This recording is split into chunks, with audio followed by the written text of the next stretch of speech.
Right, that's that checked. That's all okay. Right, let's have a look at this chain.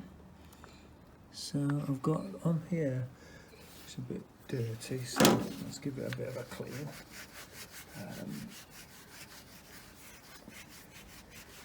So it tells you on there exactly what the limits are for the chain, and if you look carefully it will tell you there. You've got tyre pressures, and yeah, so the adjustment on the chain is quite big actually. It says it's between 25 and 35. Well, that is still on the tighter side, and it's got the load on the swing arm. So let's just give it another turn around. Let's check it. Oh, it's a bit tighter there. Another sort of turn. Slackens off. See how that was like that. And then we go back the other way. Goes slightly tighter. So what we're actually looking for is some people see that. That's really slack. But that is still within, not slacker, but it's still within the limit. So that's about, I mean, what I would normally do is just get a steel rule on there and get a reference measurement and then move it up, just finger pressure like that, and then you would measure the difference, and if it's on this bike, if it's within the 35, the tension's okay. So I usually try and keep it round about 25 to 30. So let's just give it another little turn around. So that's going slightly tighter again. So there could be the odd couple of links in here. That see, that's going tighter again. So there could be a couple of links at a certain point in the chain, slightly more worn. See, that's going slack again. So it's going slack again. Or what it could be, is it could be wear in the sprocket and wear in the drive sprocket. So what we're going to do, I'm going to find the tightest point,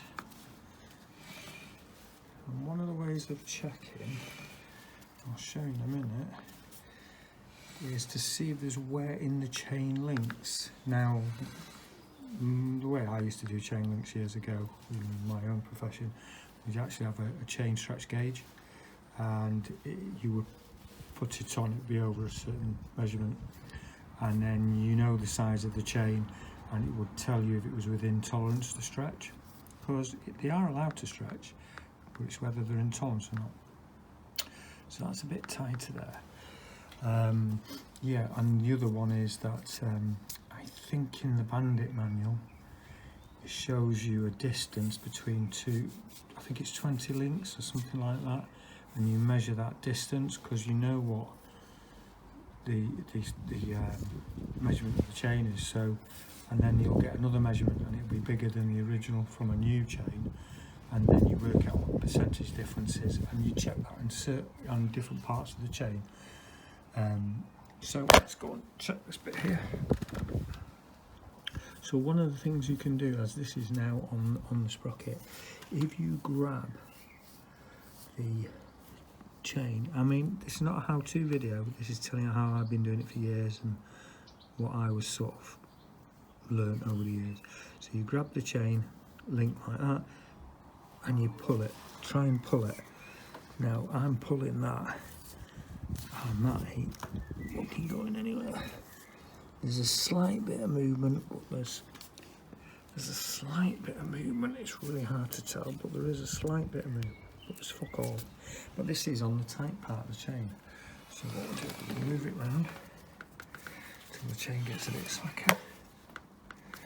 Try and find the slackest point. Well, we're getting to the slackest point now, I think. We've passed it. Just keep going till I find again. Oh yeah, that's it there. Right, so we'll come back to the chain and I'm going to pull it. See, now with a little bit more movement there now, but what I'm looking for is clearance here, and if I don't see daylight, then it's past that bit, that test. And then obviously what we're looking at is these here, which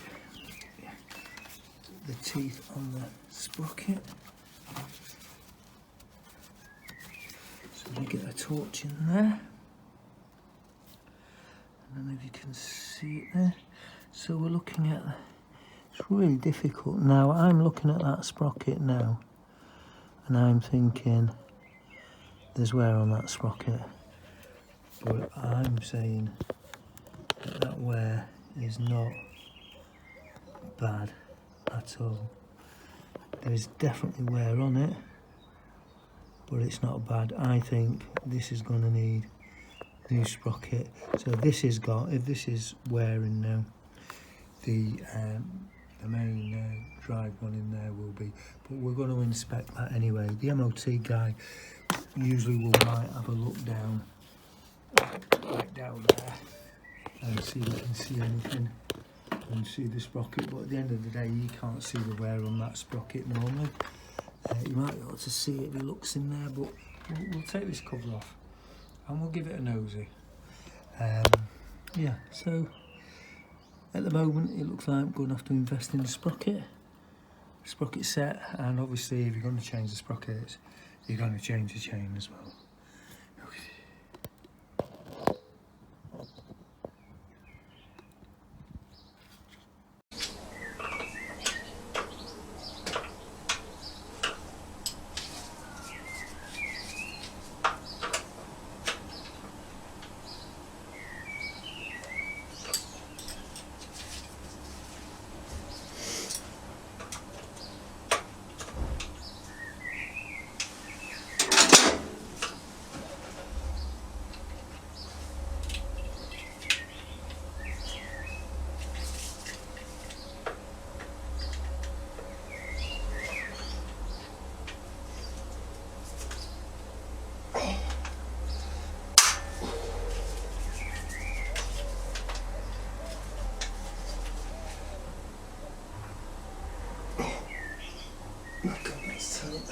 Don't want to muller the end, but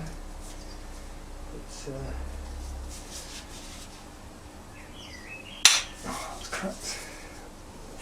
Fuck, I mullered it. Oh, fuck. Oh, shit. Alright, well, we've got a bit of an issue, so I'm going to have to get proper fucking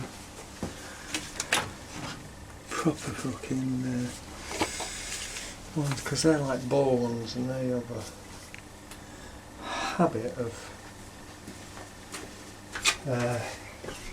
rounding the ends up. I'm fucking great for locations, but let's just check the around and see if that's, let's check the around to see if that's a square. Now we've got a square, so can we get that in there?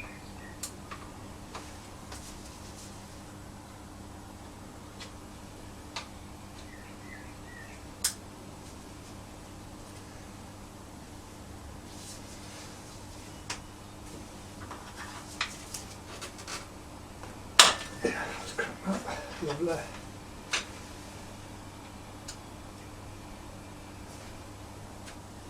Ooh, that's it. Looks like it's got a with that.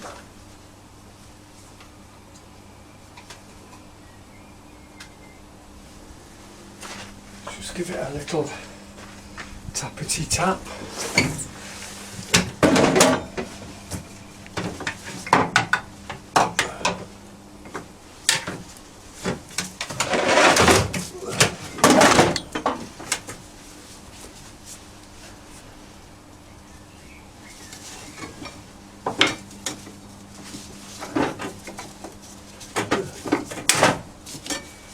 Can't find my toffee hammer.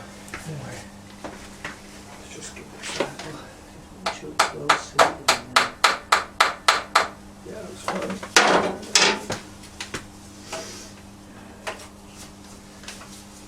Do that. Hold that. Oh yes. Does that come?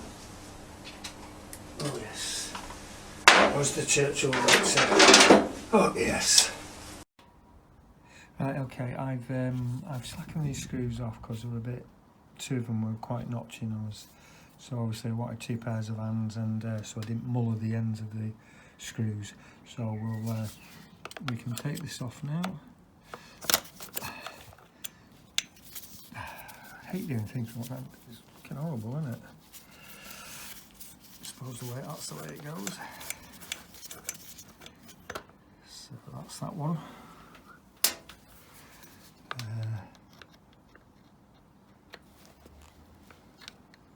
get this one out.